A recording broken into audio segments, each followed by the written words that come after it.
ஆவிக்குரிய ஓட்டத்தில் இந்த குறிப்பை பார்த்தோமா எனக்கு ஞாபகம் இல்லை. பார்த்துட்டோன்னு சொல்லுங்கள், இல்லைன்னா வேற ஒரு காரியத்தை பார்க்கலாம். 1 ராஜாக்களின் புத்தகம் 11ஆம் அதிகாரம் 2ஆம் வசனம். The book of 1 Kings chapter 11 verse 2. கர்த்தர் இஸ்ரவேல் புத்திரரை நோக்கி, நீங்கள் அவர்கள் உங்கள் அண்டைக்கும் பிரவேசிக்கலாகாது.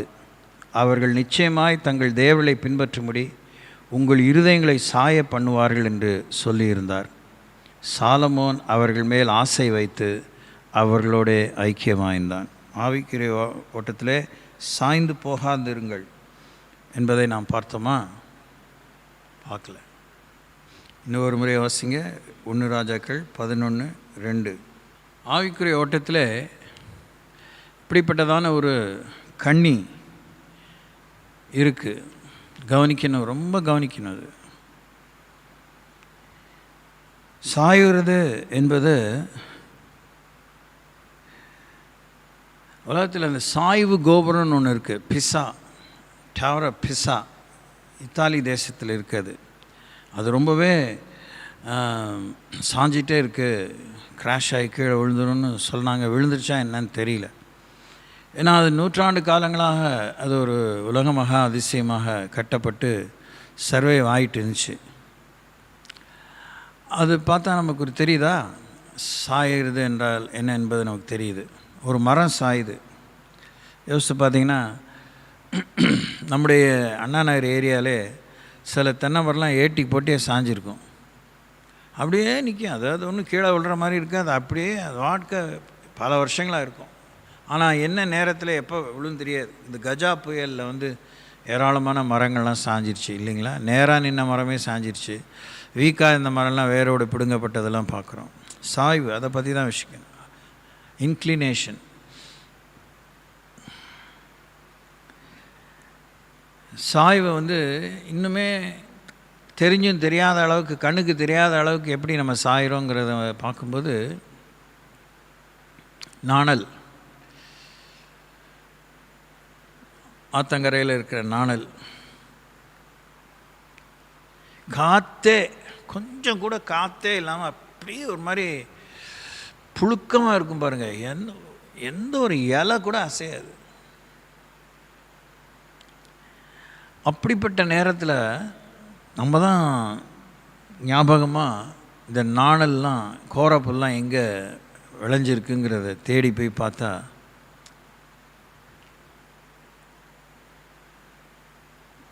சாய்வு, அசைவு, சாய்வு, அதை பார்க்க முடியும்.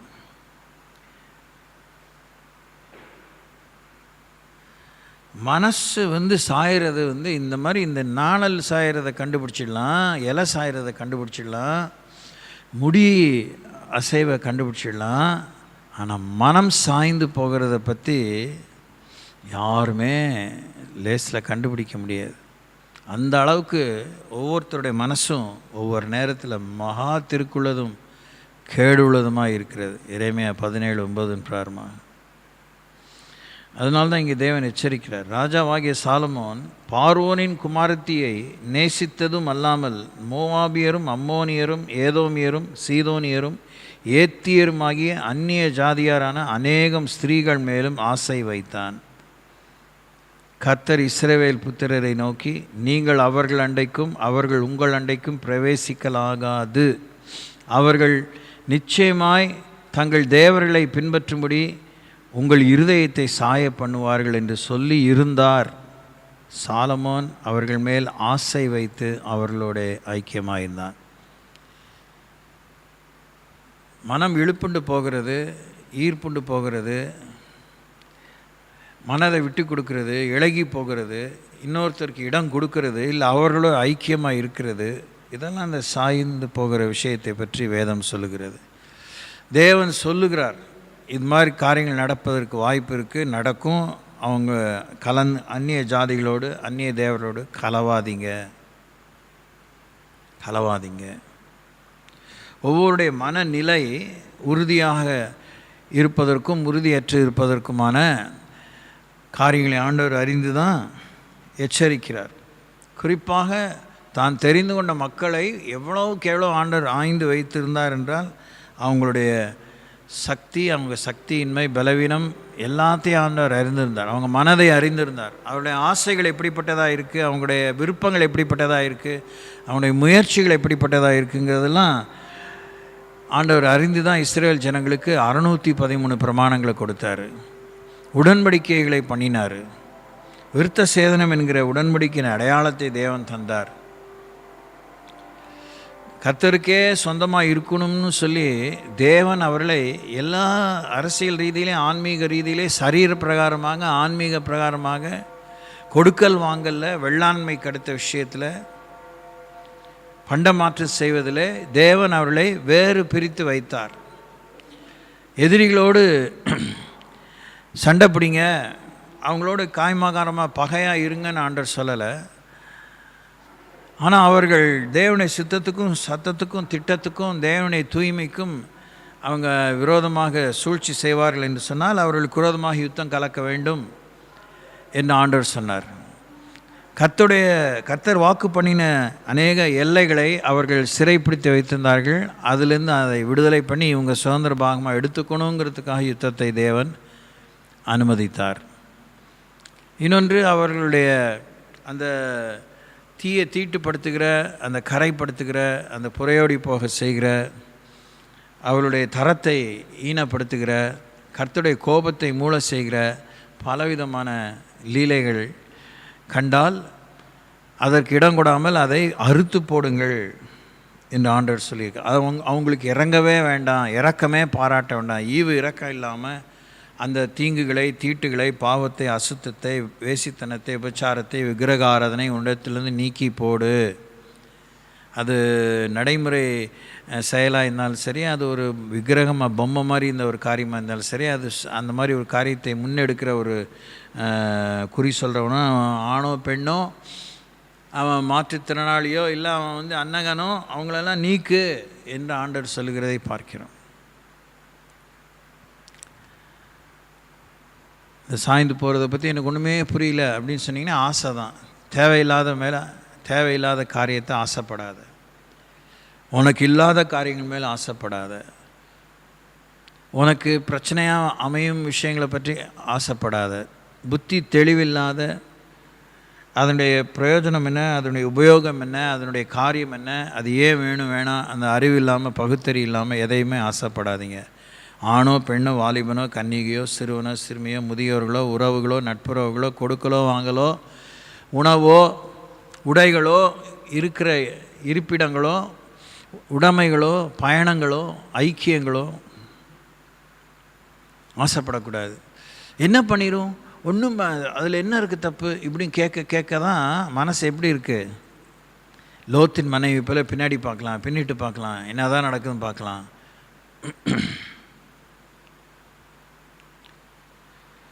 ஆதாம் ஏவாளை நம்ம குறை சொல்கிறத விட ஆதாம் ஏவாள்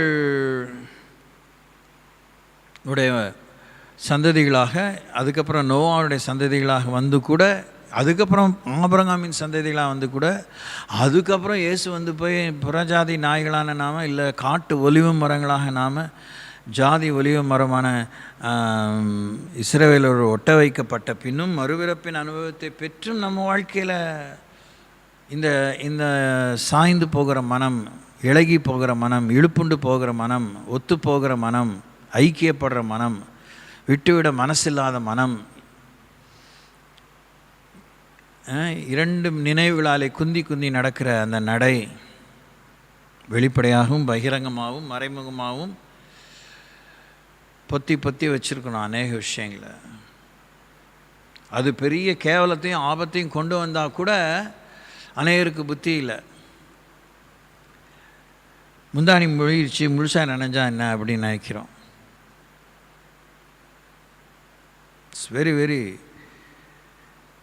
பெயின்ஃபுல் ட்ரூத். இதை கடவுள் பார்க்குறாருல, அதுதான் விஷயம். யாத்ராம 23:32 வாசிக்கிறோம், அவர்களோடும் அவர்கள் தேவர்களோடும் நீ உடன்படிக்கை பண்ணாதிருப்பாயாக. ஒப்பந்தம் வச்சுக்காதங்கிறார், சம்பந்தம் வச்சுக்காதங்கிறார். ஒருத்தரோட சம்மந்தம் வச்சுக்கக்கூடாதுன்னா சண்டை தான் போடணுன்னு அவசியம் இல்லை, வேண்டாங்கிறாரு. அவங்க கூட போய் சண்டைலாம் போட வேணாம், அவங்களும் ஐக்கியமாக இருக்காதுங்கிறாரு.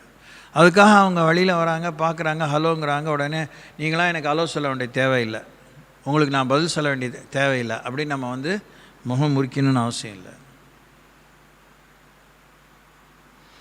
யாத்திராம் 23:33 வாசிக்கும்போது, அவர்கள் உன்னை எனக்கு விரோதமாக பாவம் செய்ய பண்ணாதபடிக்கு உன் தேசத்திலே குடியிருக்க வேண்டாம்,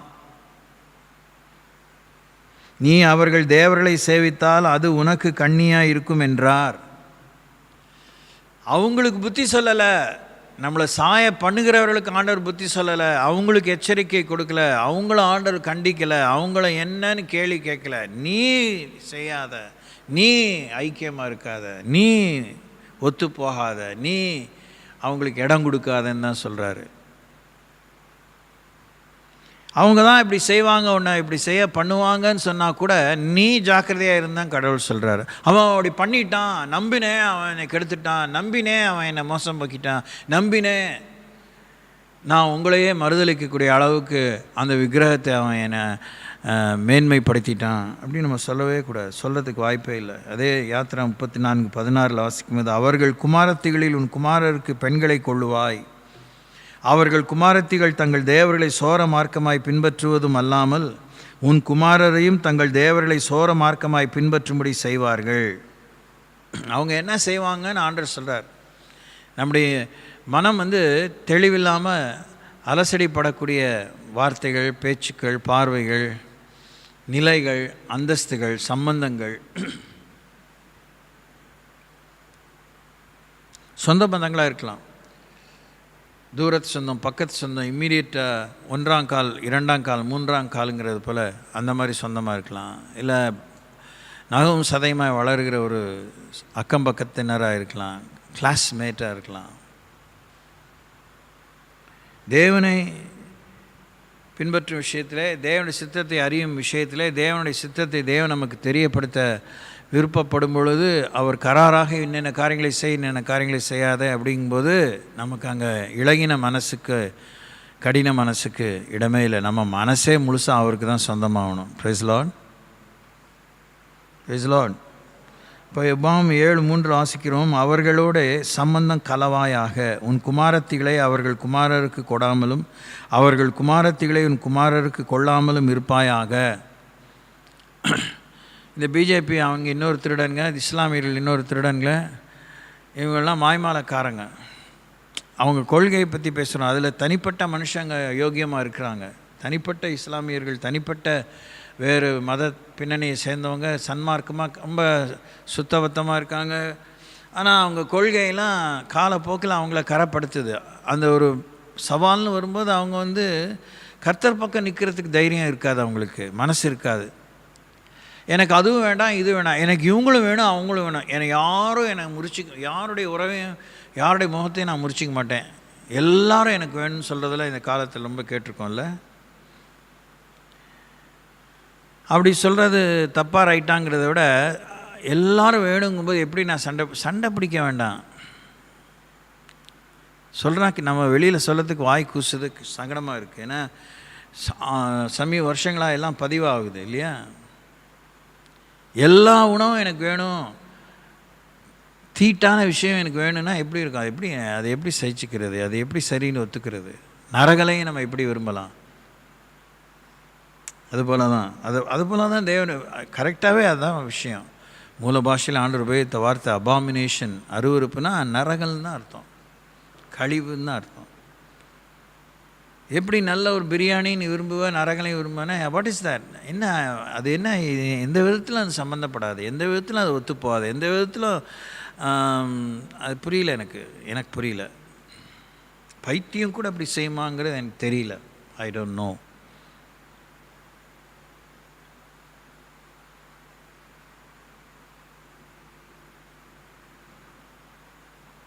ஸோ என்னை பின்பற்றாமல் அந்நிய தேவர்களை சேவிக்கும்படி அவர்கள் உன் குமாரரை விலக பண்ணுவார்கள். ஆசை என்ன செய்யும், விலக பண்ணும். It slowly causes us to drift away, to slip away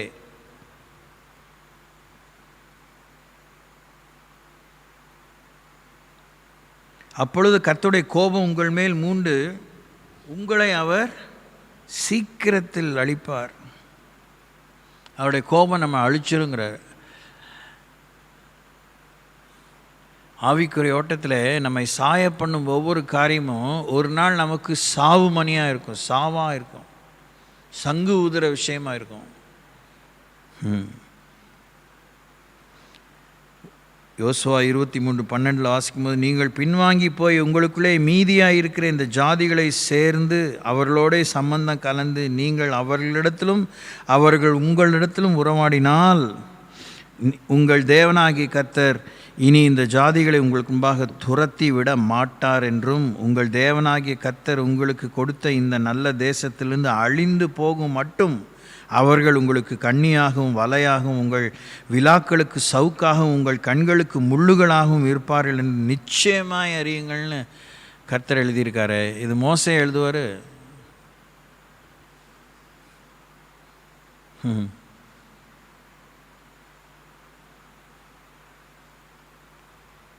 ஆவிக்குரிய வாழ்விலே நாம் சாய்ந்து போக வேண்டாம். ஆபத்துக்கு மோசம் இல்லைன்னு சொல்ல வேண்டாம். வசனத்தை கொண்டு சப்பக்கட்டாக வியாக்கியானம் பண்ண வேண்டாம். ஆபத்து காலத்தில் அவன் சகோதரன் வீட்டுக்கு போகாத, அவனோட பக்கத்தில் இருக்க அயலான் வாசின்னு வேதத்தில் சொல்கிற மாதிரி உடனே அப்படி சொல்லிட வேண்டாம். அதுக்கு ஆண்டவரோட ஞானம்தான் வேணும். உடனே தூரத்தில் இருக்க உடன் பிறந்தவன் அவன் உதவாக்கற பக்கத்தில் இருக்க வந்தால் ரொம்ப உடன்பிறவா சகோதரன் நினச்சி இறங்கவும் முடியாது, இறங்காமல் இருக்க முடியாது. கர்த்தர் தான் நமக்கு அந்த இடத்துல சகாயம். Praise the Lord. அதுக்கு தான் ஆண்டவர் அதையும் சொல்லியிருக்கு. ஆபத்து காலத்திலே அயலானை கூப்பிடு, அவன் உனக்கு உதவி செய்வான்னு சொல்லலை, என்னை நோக்கி கூப்பிடு, நான் உன்னை விடுவிப்பேன், நீ என்னை மகிமைப்படுத்துவாய். எஸ்ரா 9:12 வாசிக்கும்போது, ஆதலால் நீங்கள் பலத்து கொண்டு தேசத்தின் நன்மைகளை புசித்து அதை நித்திய காலமாக உங்கள் பிள்ளைகளுக்கு உம்பளிக்கையாய் பின்வைக்கும்படி நீங்கள் உங்கள் குமாரத்திகளை அவருடைய குமாரருக்கு கொடாமலும் அவருடைய குமாரத்திகளை உங்களுக்கு குமாரருக்கு கொள்ளாமலும் அவருடைய சமாதானத்தின் நன்மை ஒரு காலம் நாடாமலும் இருப்பீர்களாக என்றீரே. இதெல்லாம் மிஞ்சின நீதிமானுக்குரிய கிரியைகள். இது மாதிரி தேவனே இவ்வளோ டீட்டெயிலாக சொல்லியிருக்கும்போது நம்ம எடுத்து சொன்னால் குறுகின மனப்பான்மையுடையவங்க, இவங்களாம் ஒரு மாதிரி மத வெறியர்கள், ஜாதி வெறியர்கள், வேத வெறியர்கள், அப்படிலாம் ஏதாவது நமக்கு பட்டம் கட்டிட்டா நம்மளால் ஏற்றுக்க முடியல.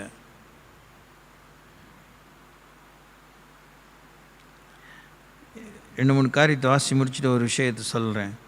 அதே எஸ்ரா 10:2 17 வரைக்கும் வாசிக்கும்போது, அப்பொழுது ஏலாமின் புத்திரரில் ஒருவனாகிய எகியேலின் குமாரன் செக்கனியா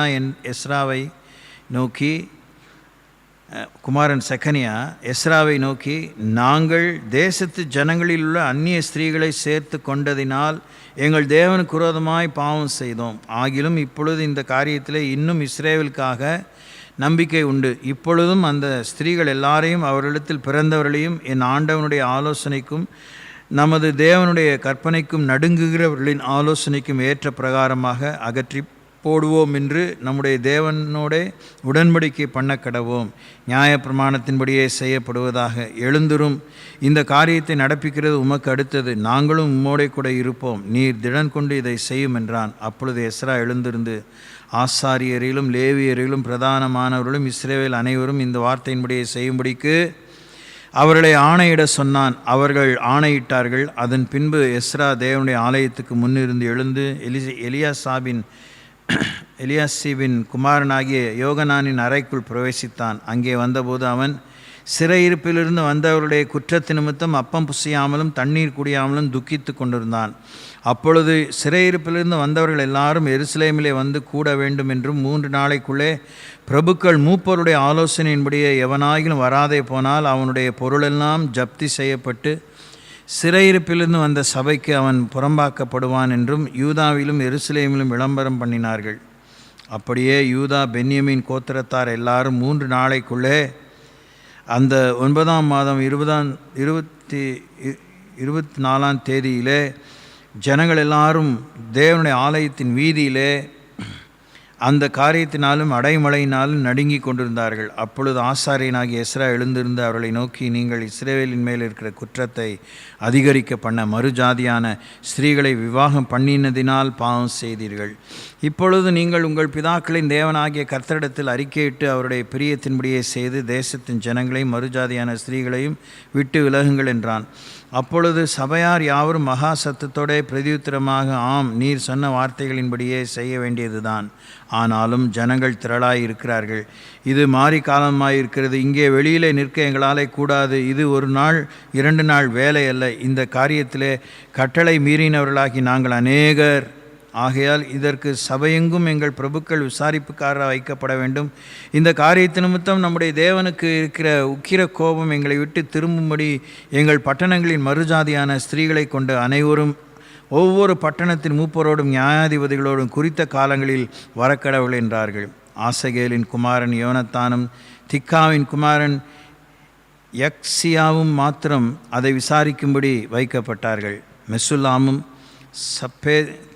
சப்பேத்தா என்னும் லேவியனும் அவர்களுக்கு உதவியாக இருந்தார்கள். சிறையிருப்பிருந்து வந்தவர்கள் இந்த பிரகாரம் செய்தார்கள். ஆசாரியனாகிய எஸ்ராவும் தங்கள் பிதாக்களுடைய குடும்பத்தின்படியே பெயராக அழைக்கப்பட்ட பிதா வம்சங்களின் தலைவர்கள் அனைவரும் இந்த காரியத்தை விசாரிக்கும்படி 10ஆம் மாதம் 1ஆம் தேதியிலே தனித்து உட்கார்ந்த அந்நிய ஜாதியான ஸ்திரீகளை கொண்டவர்கள் எல்லாருடைய காரியத்தையும் 1ஆம் மாதம் 1ஆம் தேதியிலே விசாரித்து முடித்தார்கள். பின்ன அவங்கள ஒதுக்கி வச்சாங்கன்னு பார்க்குறோம். இதில் நம்ம புரிஞ்சிக்க வேண்டிய வேதனை என்னன்னா, நம்முடைய வேதனையோட தேவன் வேதனைப்படுறார். நல்லா இந்த ரொம்ப கவனிக்கணும், நானும் கவனிக்கணும், சொல்கிறேன், நீங்களும் கவனிக்கணும். நமக்கு நம்முடைய வேதனையை விட கர்த்தருடைய வேதனை பெருசாக தெரியல. கர்த்தருடைய வேதனையை விட நம்முடைய வேதனை நமக்கு ரொம்ப பெருசாக தெரியுது. கடவுளால் சகிச்சிக்க முடியும், அவரால் எல்லாத்தையுமே தாங்கிக்க முடியும், அவருக்கு என்ன அப்படின்னு நம்ம சொல்லியும் சொல்லாமல் இருக்கோம். எவ்வளோதான் நான் உங்களுக்கு சின்ன பிள்ளைக்கு எடுத்து சொன்ன மாதிரி சொன்னாலும் உங்களால் அதை ஒத்துக்கவே முடியாது. நம்மளால் ஒத்துக்கவே முடியாது. இப்போ பப்ளிக்காக பூம்பு மாடு மாதிரி தலையாட்டுவோம், ப்ரைவேட்டாக நம்முடைய விஷயத்தில் கர்த்தருக்கு ஒன்றும் இல்லை. நம்மளாம் மனுஷங்க இல்லையா? நம்மளாம் பலவீனமானவங்க இல்லையா? நம்மளாம் ஒரு வரையறைக்கு உட்பட்டவங்க தானே அப்படின்னு சொல்லும். பெண்ணா பேயும் இறங்கணும் ஏதாவது வேதத்தில் சொல்லாத ஒரு வார்த்தை உலகத்தில் கேள்விப்பட்டுட்டு அதெல்லாம் இறங்கணும்னு சொல்லி. அது 2வது விஷயம் என்னென்னா, பெண்கள் எவ்வளோ பாதிக்கப்படுறாங்க பாருங்கள். அது அந்நிய தேசத்து பெண்ணாகவே இருக்கட்டுமே, அது இஸ்ரேலின் பெண்ணாகவே இருக்கட்டுமே, ஒரு பெண் ஆணு, அந்நிய தேசத்து ஆணோ அந்நிய தேசத்து பெண்ணோ மாறி மாறி பண்ணுறாங்களே, 2 பேருமே அஃபெக்ட் ஆகிறாங்களே. குறிப்பாக அதில் பெண்ணு தானே பயங்கரமாக அஃபெக்ட் ஆகிறா. சில இடங்களில் ஆண்டவர் கொல்ல சொல்லியிருக்கிறாரு, நீக்கவே சொல்லியிருக்கிறாரு, துண்டிக்க சொல்லியிருக்கிறாரு, வெரைட்டி விட சொல்லியிருக்கிறாரு. Is it nice? Is it right? இதனால் இஸ்ரவேலின் தேவன் மோசமான ஆள், கொலகார சாமி, நெஞ்சில் ஈரம் இல்லாத சாமி, இப்படிலாம் சொல்கிறவங்களாம் இருக்கிறாங்க. இன்னும் சொல்லிகிட்டே இருக்கவங்களாம் இருக்காங்க. நீங்கள் நல்லா கவனிச்சிக்கணும். அது நீங்கள் தான் ஆண்டுகிட்ட வசனத்தை கொண்டு தான் திருப்பி வசனத்தை தான் நீங்கள் போய் வாசித்து பொறுமையாக வாசித்து நிறுத்தி நிதானமாக வாசித்து ஒவ்வொரு வாக்கியமாக வாசித்து வரி வரியாக வாசித்து நீங்கள் தான் ஒரு வழிக்கு வரணும். கர்த்தர் கஷ்டப்பட்டால் பரவாயில்ல, கஷ்டப்படட்டும் சொல்லுங்கள். யார் வேணாம், அவர் வேணா வேணாம் நான் சொல்கிறாரு, உடனே கழுத்து செய்கிறாரா? என்னாலலாம் தாங்கிக்க முடியாது, என்னாலலாம் அவனா விட்டு கொடுத்துக்க முடியாது, என்னாலலாம் அப்படி இருக்க முடியாது, வேணும்னா அவர் ஏன் அப்புறம் என்னை உண்டாக்குனார் அப்படின்னு எல்லாம் நீங்கள் ஒன்றும் இன்றைக்கி கேட்க போகிறதில்ல. உலகம் உண்டான காலம் முதற்கொண்டு ஒவ்வொரு பெரிய பெரிய புத்திசாலிகள் கேட்டுக்கொண்டே இந்த கேள்வி தான் நம்மளும் கேட்குறோம். ஆனால் அவங்க சாய பண்ணுவாங்க. அந்த மாதிரி விஷயத்தில் போய் மாட்டிக்காத, ஆசைப்படாத. ஆசைப்பட்டுட்டு அதை சரி பண்ணி கொடுங்க ஆசீர்வதிச்சு கொடுங்கன்னு கேட்குறத பற்றி ஒரு ஆம்பளைக்கிட்டேயோ ஒரு பொம்பளைக்கிட்டேயோ ஒரு குடும்பஸ்தர்கிட்டையோ ஒரு பெற்றோர்கிட்டையோ ஒரு முதியோர்கள்கிட்டையோ அவங்க தாத்தா யார்கிட்டையும் நீங்கள் போய் சண்டை பிடிக்கவே கூடாது. அரசாங்கத்தை விட்டு போய் இதுக்கு நீங்கள் வழக்குக்கு நியாயத்தை கேட்கவே கூடாது. குரங்கு பணியாரம் பிச்சை கதை தான். உனக்கும் பேசுவான், அவனுக்கு பேசுவான், அவனுக்கு பேசுவான், இவனுக்கு பேசுவான், கடைசியில் பணியாரத்தை அவன் முழுசாக தின்றுவான். நீங்கள் திருட்டுத்தனமாக முழிச்சிட்டு வீட்டுக்கு வர வேண்டியது தான். எல்லாரும் செஞ்சவங்களாம் என்ன கெட்டாக போயிட்டாங்க, அழிஞ்சா போயிட்டாங்க, நல்லாவே இல்லை, அவங்க நினச்சதெல்லாம் நடக்குது இப்படி சொல்லி சாக்கடை தான். கடவுள் வேணாங்கிறது சாக்கடை தான். மலை ஏற்றுக்க முடியல இல்லை. ஆனால் நீங்கள் பொறுமையை அதை வாசித்து பார்த்தீங்கன்னா probably God can open your and my eye. மல்கியா 2:11 வாசிக்கலாம். யூதா ஜனங்கள் துரோகம் பண்ணினார்கள், இஸ்ரவேலிலும் எருசலேமிலும் அருவருப்பான காரியம் செய்யப்பட்டது. கர்த்தர் சிநேகிக்கிற பரிசுத்தத்தை யூதா ஜனங்கள் பரிசுத்த குலைச்சலாக்கி அந்நிய தேவதையின் குமாரத்திகளை விவாகம் பண்ணினார்கள். ஹலோ, இன்னும் இவ்வளோ ரத்தம் சிந்துதல், இவ்வளோ கலவரங்கள், இவ்வளோ குழப்பங்கள், ஒரு நிம்மதியற்ற சூழல் இஸ்ரவேலில் இருக்குது. நீங்கள் நேராக செலவு பண்ணி போய் பார்த்தீங்கன்னா தேசம் எழிலாக இருக்கலாம், ஓகே தான். ஆனால் it's not a place that is fit for us to live. அது வாழ தகுந்த ஒரு தேசம் அல்ல இப்போதைக்கு. As of now not at all. கடவுளுடைய தீர்மானம் இருந்து தேவனுடைய சித்தம் இல்லாமல் அந்த தேசத்தில் உங்களால் பொழைக்கவே முடியாது, வாழவே முடியாது, நிம்மதியாக இருக்கவே முடியாது. கரெக்டாக 2 பேரில் வாசிக்கிறது போல் நித்தமும் தன்னுடைய இதயத்தில் வாதிக்கப்பட்ட லோத்தை போல தான் இருப்பீங்க.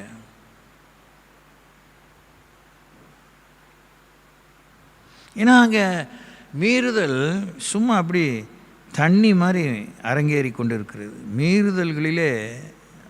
மீறுதலை அதிகரிக்க பண்ணிக்கொண்டே இருக்கிறாங்க. 1 ராஜாக்கள் 16:31-33 வரைக்கும் வாசிக்கும்போது நோபாத்தின் குமாரனாகிய எரோபியாமின் பாவங்களில் நடப்பது அவனுக்கு கொஞ்ச காரியம் என்று நினைத்தாற்போல் அவன் சீதோனியரின் ராஜாவாகிய பாகாலின் குமாரத்தி ஏசபேலை விவாகம் பண்ணினதும் அல்லாமல் அவன் போய் பாகாலையும் சேவித்து அதை பணிந்து கொண்டு தான் சமாரியாவிலே கட்டின பாகாலின் கோவிலில் பாகாலுக்கு பலிபிடத்தை எடுப்பித்தான். ஆகாப் ஒரு விக்கிரக தோப்பையும் வைத்து இஸ்ரவேலின் தேவனாய கர்த்தருக்கு கோபம் உண்டாக்கும்படிக்கு தனக்கு முன்னிருந்த இஸ்ரவேலின் ராஜாக்கள் எல்லாம் செய்ததை பார்க்கிலும் அதிகமாய் செய்து வந்தான். ஆசைப்பட்டு சாஞ்சி போகும்போது என்ன அளவுக்கு நம்ம வெட்டி சாய்க்கப்படுவோன்னா மான வெக்கம் சூடு சொரணம் ஒன்றுமே இருக்காது, துணிகரம் ஜாஸ்தி ஆயிரும்.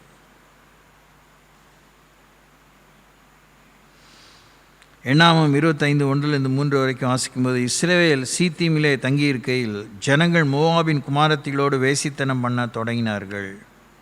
பிலேயாமால் அவங்கள சபிக்கவே முடியல. ஆனால் இப்போ இவங்க சாபத்தை எப்படி வாங்கிட்டாங்க? வேசித்தனம் பண்ணுறதுனால.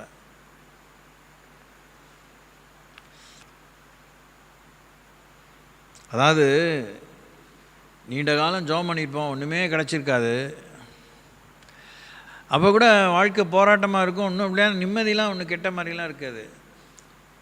இப்போ என்ன, இவ்வளோ நாள் காத்திருந்தேன், ஒன்றும் நடக்கலை, இங்கே போனேன், இப்படி செஞ்சேன், எனக்கு சந்தோஷம் வந்தது மாதிரி இருக்குன்னு சொன்ன பிற்பாடு சந்தோஷம் வந்திருக்கும், அந்த தேவன் விரும்பாததை அனுபவிச்சிருப்போம்.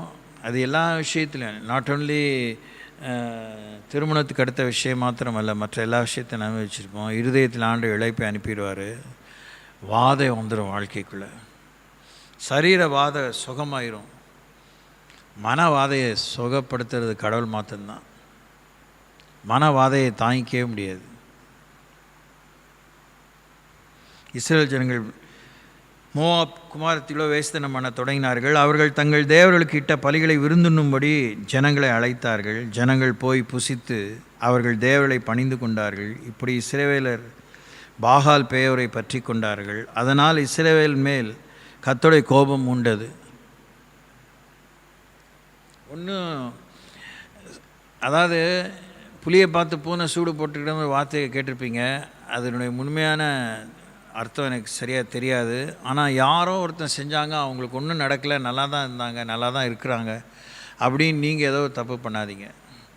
விக்கிரகங்களுக்கு பலியிட்டதை நீங்கள் வாங்கி புசிக்காதீங்க. விக்கிரகம் ஒரு பொருட்டல்லன்னு கொரிந்தியரில் சொல்லியிருக்கு. விசுவாசத்தில் உறுதியாக இருக்கணும்னு. அப்படி உன் விசுவாசம் உறுதியாக இருக்கா இல்லையாங்கிறது உனக்கு தான் தெரியும். அவனோட நான் என்ன மட்டமா, அவனோட நான் என்ன படிக்காதவனா, அவனோட எனக்கு என்ன வசதி இல்லையா, இப்படி பேசாதீங்க.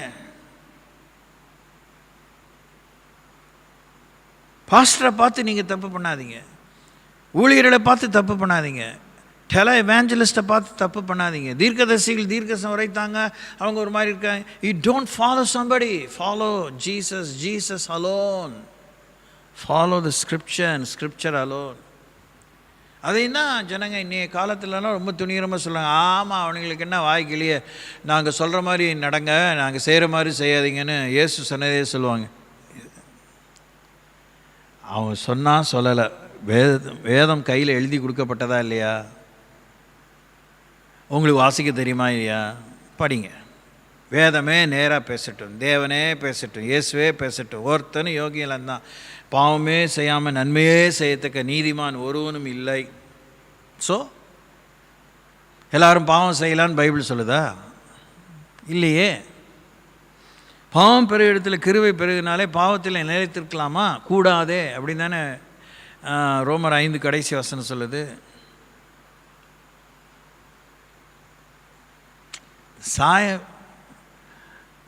அடி அந்த பக்கமாக ஒரு இளகின மனசு, அதை பற்றி தான் ஜாக்கிரதை. எண்ணம்தான் நம்முடைய எண்ணம்தான் அப்படியே நூல் பிடிச்ச மாதிரி ஆண்டவர் நிறுத்தி பார்த்து நம்ம நியாயம் விசாரிப்பார். நம்ம செயலை விட நம்முடைய எண்ணம் தான். நம்முடைய செயல் நம்முடைய எண்ணங்கள் தான் செயல் வடிவு பெறுகிறது. நம்முடைய எண்ணங்கள் தான் செயல் வடிவு பெறுகிறது.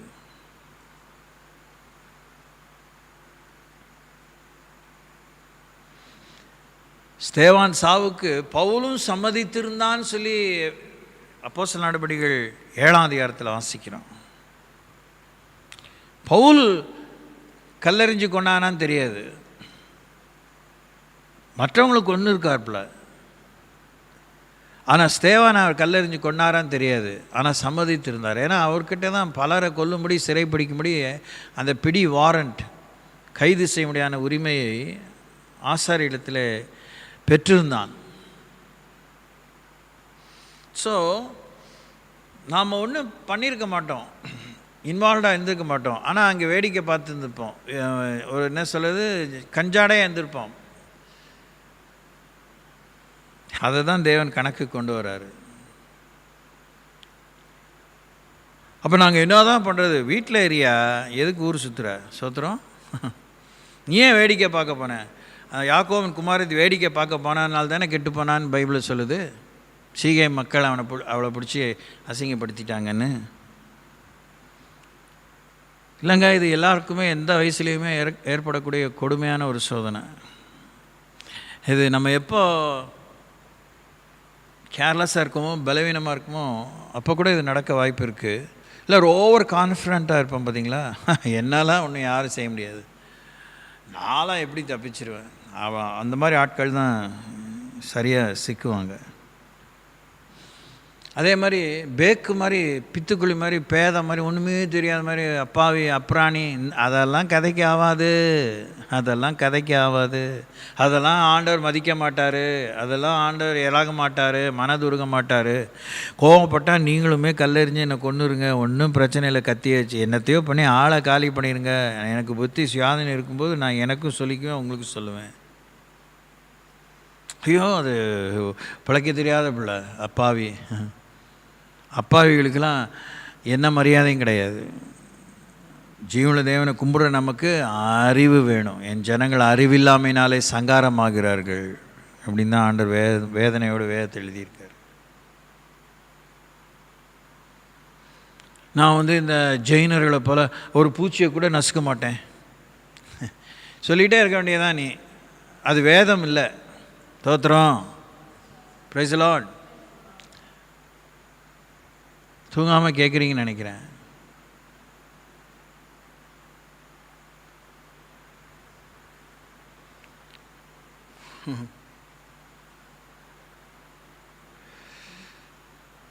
நியாயாதிபதிகள் புத்தகம் 3ஆம் அதிகாரம் 6ஆம் வசனத்தில் வாசிக்கிறோம். அவருடைய குமாரத்திகளை விவாகம் பண்ணி தங்களுடைய குமாரத்திகளை அவர்கள் குமாரருக்கு கொடுத்து அவர்கள் தேவர்களை சேவித்தார்கள்.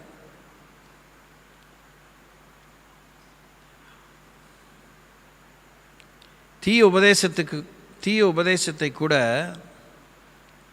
நயவஞ்சகமான உபதேசத்தை கூட, பூசி மொழிகிற உபதேசங்களை கூட பெண்ணுக்கு ஓமனமாக ஒப்பிட்டு சொல்லப்படுகிற சில விஷயங்களை வேதத்தில் பார்க்கிறோம்.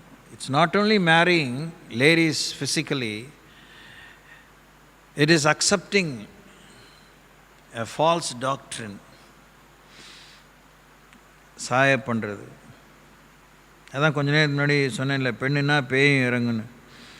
பொம்பளை தான் மதிக்கணும் தான், ரைட்டு தான். ஒரு பாவம் அவங்களே ஒரு பெண்ணாக இருந்தாங்க, சொன்னாங்க கேட்டேன்னு சொல்லக்கூடாது. சோத்திரம் சோத்திரம் அல்லேலூயா. எப்படிலாம் நீங்கள் சொல்கிறவங்க தானே, நீங்களாம் உங்களை சொல்லலை. பெண்கள் ஒரு பெண்ணுடைய கஷ்டம் பெண்ணுக்கு தான் தெரியும். ஆமாம், அது ஒன்றும் தப்பு இல்லையே. ஆனால் அது தப்பாக ஒரு காரியம் சொல்லுதுன்னா அது பெண்ணாக இருக்கிறதுனால ரைட் ஆகாது. சத்தமே இல்லை. Praise the Lord. எப்படி சௌரியம்?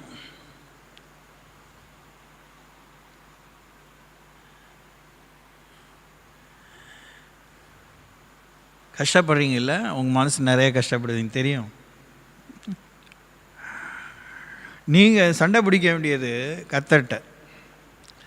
கர்த்தருடைய வசனத்தோடு பிடிங்க, ஒன்றும் பிரச்சனை இல்லை. ஆனால் தெளிவு வரணும். சண்டை பிடிங்க, மல்லு கட்டுங்க. ஆனால் தெளிவு வராமல் சீச்சி இந்த பழம் பிடிக்கும் தின்னா பல்லெல்லாம் குசுன்னு எழுச்சி வந்துடக்கூடாது. ஆண்டவர் எனக்கு மாத்திரம் சொன்னார், பரவாயில்ல உன்னை நான் புரிஞ்சு வச்சுருக்கேன் அப்படின்னு சொல்ல மாட்டார்.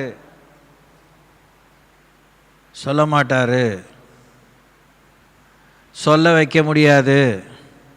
யாருக்கும் அப்படி சொல்லலை.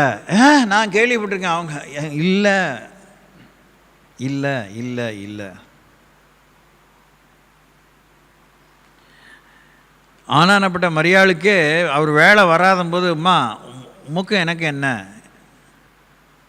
என் வேலை இன்னும் வரலன்னு பதில் சொன்னவர். ஸ்தோத்திரம்.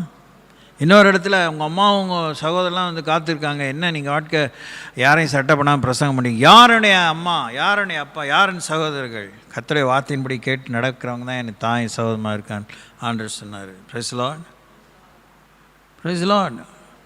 அப்போ இயேசு அவங்க அம்மா அவமதிச்சாரா? இல்லை. ஓரங்கட்டினாரா? இல்லை. எதை முக்கியப்படுத்தணுமோ அதை முக்கியப்படுத்தினார்.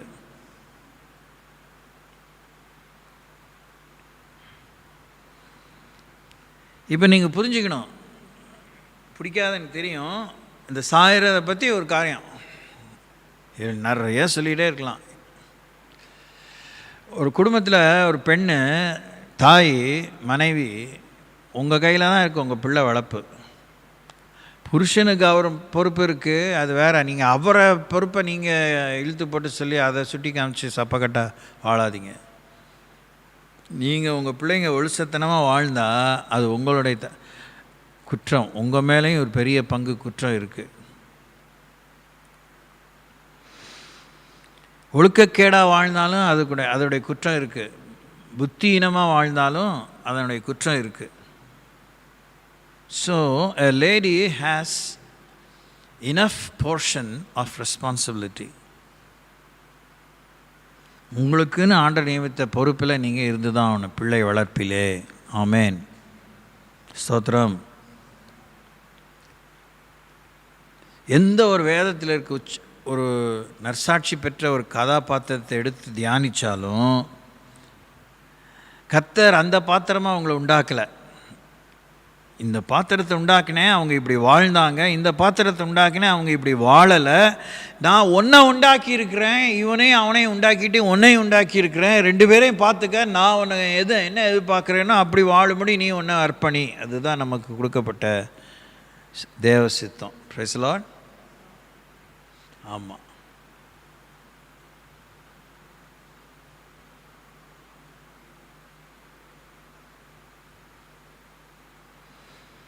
அதே நியாயாதிபதிகள் புத்தகம் 3ஆம் அதிகாரம் 7ஆம் வசனத்தில், இப்படி இஸ்ரேல் புத்திரர் கர்த்தரின் பார்வைக்கு பொல்லாப்பானதை செய்து தங்கள் தேவனாய் கர்த்தரை மறந்து பாகால்களையும் தோப்பு விக்கிரகங்களையும் சேவிக்கிற போது அவங்க கர்த்தருடைய கோபத்துக்குள்ளானாங்க. 2 அவன் இஸ்ரவேல் ராஜாக்களின் வழியிலே நடந்து ஆகாபின் வீட்டார் செய்தது போல செய்தான். ஆகாபின் குமாரத்தி அவனுக்கு மனைவியாக இருந்தாள். அவன் கர்த்தரின் பார்வைக்கு பொல்லாப்பானதை செய்தான். ஏன் நம்ம அரசியலில், உலக அரசியலில், இந்திய அரசியலில், தமிழக அரசியலில், ஜாதி அரசியலில், ஏன் பெரிய பெரிய பண முதலைகளாக இருக்கிற கிறிஸ்துவ ஸ்தாபனத்திலையும் அரசியல் போல் நடந்துக்கிறதுல ஏன் யாரும் திருந்த மாட்டேங்கிறாங்க? ஏன் முன்னேற்றத்தை பார்த்து, விடுதலையை பார்த்து ஒரு நீதி நியாயம் கிடைக்கலன்னா எல்லாம் கொடுக்கல் வாங்கல் தான். அவன் இவன் வீட்டில் சம்மந்தம் வச்சுருப்பான், இவன் அவன் வீட்டில் சம்மந்தம் வச்சுருப்பான். இவன் பொண்ணை கொடுத்துருப்பான், பையனை எடுத்துருப்பான், பையனை கொடுத்துருப்பான், பொண்ணை எடுத்துருப்பான். சொத்து விட்டு போயிடக்கூடாதுன்னு 2 பேரும் பித்து பிடிச்சி அலைய வேண்டியதான், 2 பேரும் நரகத்துக்கு போக வேண்டியதான். தோத்திரம் சோத்திரம். ஆமாம், எல்லாம் வேதம் கைமா இருப்பாங்க, கிணின்னு மணி அடிக்கிறது எல்லாமே இருக்கும், எல்லாம் சாங்கியமான விஷயங்கள்லாம் இருக்கும். இங்கே வேணால் மணி வேண்டிய அளவு கிடச்சிட்டே இருக்கலாம். Dear God have mercy.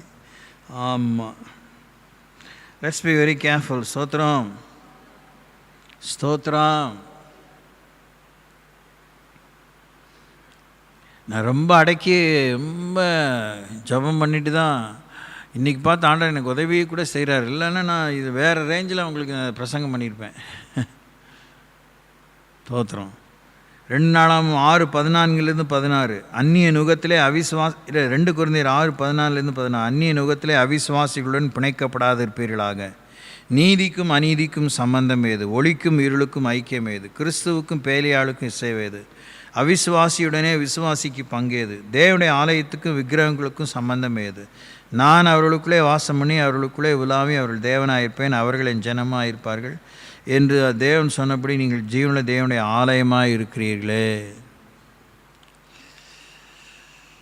ரொம்ப இப்போ ஒரு சில வருஷங்கள் இருக்கும், at least 1 or 2 years easily. Even I think even before probably கொரோனாவுக்கு முன்னாடி தான் செலின் பல கேள்வி கேட்டுட்டு இருக்கோம். இப்படி அப்படி அவங்க இப்படி பண்ணுறாங்க, இப்படி பண்ணுறாங்க.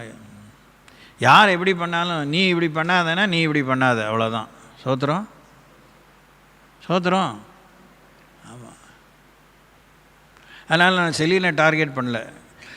செலின் வெளியே கேட்டுருச்சு, நீங்கள் உள்ளே வச்சு பிள்ளைங்கிட்டு இருப்பீங்க. அவங்ககிட்டலாம் நடக்குது. அவங்க பிள்ளையெல்லாம் யாரும் கேட்குறதில்ல, நம்ம பிள்ளைய மாத்திரம் கேட்குறாங்க.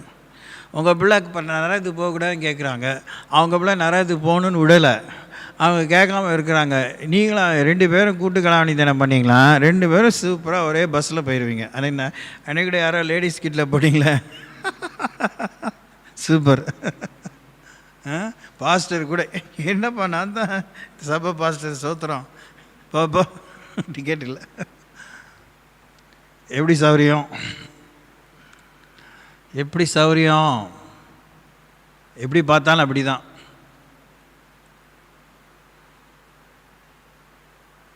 சாய பண்ணிடுவார்கள், சாயம் பூசிடுவாங்க.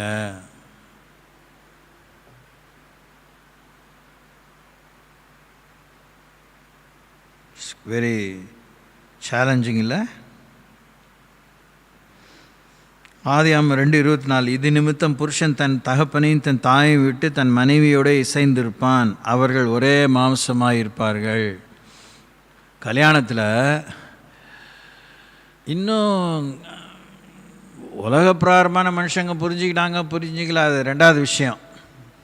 கர்த்தருடைய வேதத்தை தூக்கி பிடிச்சி பிரசங்கம் பண்ணி அதில் பெரியசாக ஆண்டவர் அப்படியே சபை விசுவாசி தான் பதர், ரட்சிக்கப்பட்டவங்க பதர், ஞானஸ்தானம் பட்டவங்க, அபிஷேகம் பண்ணப்பட்டவங்க தான் பதர் அப்படின்னு சொல்லிட்டு நிறைய விசுவாசிகளும் சரி ஊழியர்களும் சரி அதெல்லாம் நீங்கள் போய் பார்த்தீங்கன்னா ஜாடிக்கு தகுந்த மூடி எல்லாம் ஏட்டி போட்டியான விஷயங்கள் இருக்குது.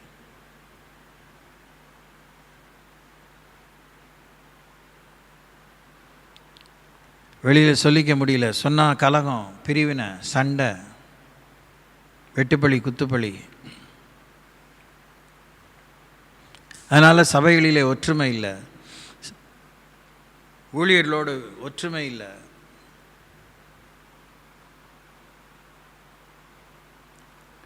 தகப்பனையும் தாயை விட்டு புருஷன் வரணும், அம்மா அப்பா விட்டு பொண்ணு வரணும், 2 பேரும் தனியாக வாழணும். தனியாக வாழன்னு சொல்லிட்டு எல்லாம் அவங்க போய் கூட வாழ வைக்கிறோம், உதவி செய்கிறோன்ட்டு என்னத்தான் பண்ணுறீங்க? என்ன பாருங்கள், பிள்ளைங்களுக்கு வாழ தெரியல, எல்லாம் சம்பாத்தியம், கையில் துட்டு தான் வருது, துணி தான் வருது, சோறு தான் வருது, வேறு என்ன வருதுன்னு நினைக்கிறீங்க? In what way are children growing? என்ன இப்படி பார்க்குறீங்க? என்ன எப்படி பார்த்தாலும் நான் சொல்கிறதெல்லாம் உண்மை தான்.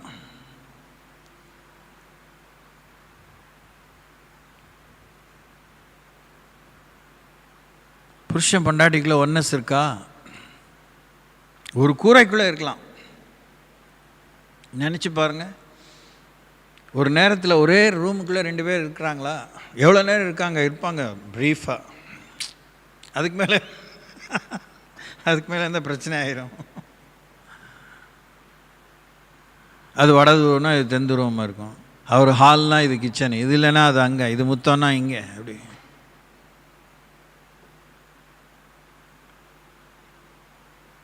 இல்லை, நீங்கள் யோசிக்கணும். இது சாய பண்ணுற விஷயம் கூட இல்லை. நீங்கள் உடன்படிக்கை பண்ணி திருமணம் பண்ணிட்டவங்க, how much are you getting along intimately with each other? ஆதியாகமம் 34:3, அவனுடைய மனம் யாக்கோபின் குமாரத்தியாகிய தீனாள் மேல் பற்றுதலாய் இருந்தது. அவன் அந்த பெண்ணை நேசித்து அந்த பெண்ணின் மனதுக்கு இன்பமாய் பேசினான்.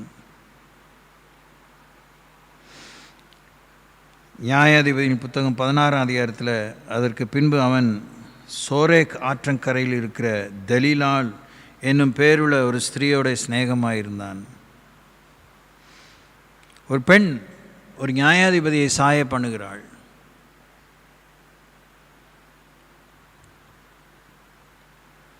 கவனிங்க சிஸ்டர்ஸ், நீங்கள் தான் அடிக்கடி வரீங்க, யோசிங்க. அப்போ என்ன அளவுக்கு நீங்கள் போதம் அடைஞ்சிருக்கீங்க, என்ன அளவுக்கு நீங்கள் ஒரு ஸ்ட்ராங்காக இருக்கணும், என்ன அளவுக்கு நீங்கள் ஒரு ஸ்டாண்டர்டாக இருக்கணும், ஒரு தராதரம் உள்ள ஒரு தூணாக இருக்கணும், தூணும் ஆதாரமாக இருக்கணும், அஸ்திபாரமாக இருக்கணும்.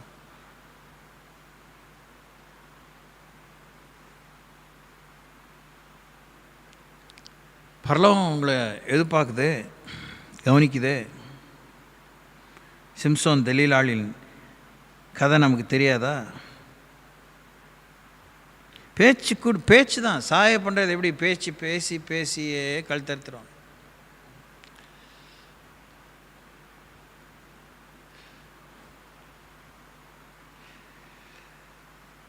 ரொம்ப ஜாக்கிரதையாக இருக்கணும், ரொம்ப ரொம்ப ரொம்ப ஜாக்கிரதையாக இருக்கணும்.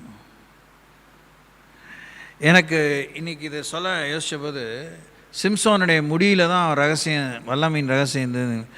இப்போ அது பெரிய விஷயமாக எடுத்து சொல்ல இஷ்டப்படலை. ஆனால் முடியில் கூட சிக்கல் இருக்குது. சோத்திரம். இப்போ கூட இந்த ஆடி ப்ரேயர் பண்ணுறோம்ல, இன்றைக்கி கூட அந்த ப்ரேயர் பாயிண்ட்ஸ்லாம் வந்து மரப்பட்டையில் இருக்குது, இடுக்கில் இருக்குது, சந்து பொந்தில் இருக்குது. பாருங்கள், அது எங்கே இருந்தாலும் ஆளை காலி பண்ணுறதுக்கு அது எங்கேயாவது உள்ளே வந்துடுது.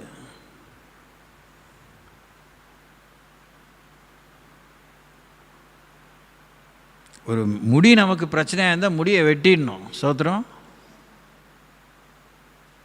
இல்லை நான் கரெக்டாக கரெக்டாக நம்ம கண் நமக்கு இடரல் உண்டாக்கினா அதை தரித்து போடணுங்கிறார். அப்படின்னா அதை அந்த அளவுக்கு கண்ட்ரோலாக இருக்கணும், அந்த அளவுக்கு அதை.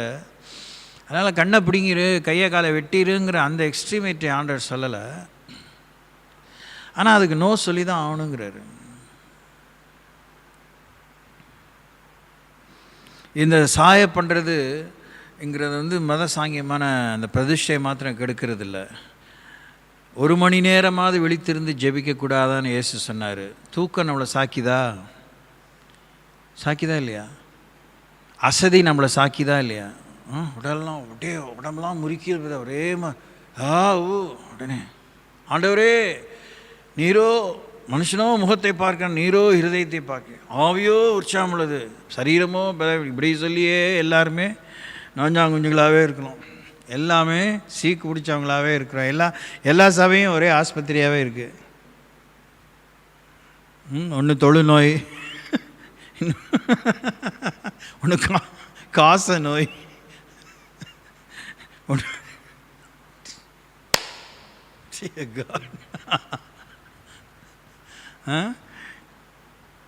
தில்லை நகர் போனால் ஃபஸ்ட் கிராஸ்லேருந்து 11th கிராஸ் வரைக்கும் ஒரே ஆஸ்பத்திரி மயம்தான், இல்லைன்னா ஒரே வக்கீல் மயம்.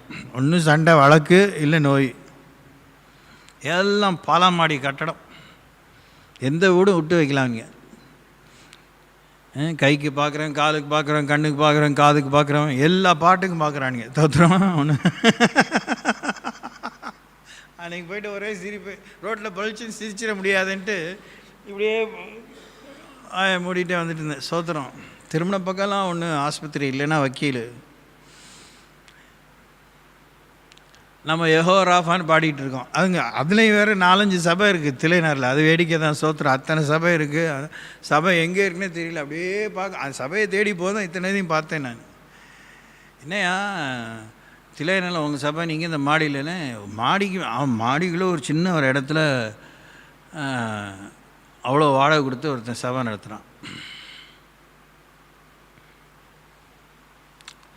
ஓகே, இந்த ஒரு வசனத்துக்கு இவ்வளோ நேரம் பார்க்க வேண்டியாயிடுச்சு. இன்னும் உங்கள் அன்பு மாயமற்றதாக இருப்பதாக, தீமையை வெறுத்து நன்மையை பற்றி கொண்டிருங்கள். ஆமென். செபிப்போம்.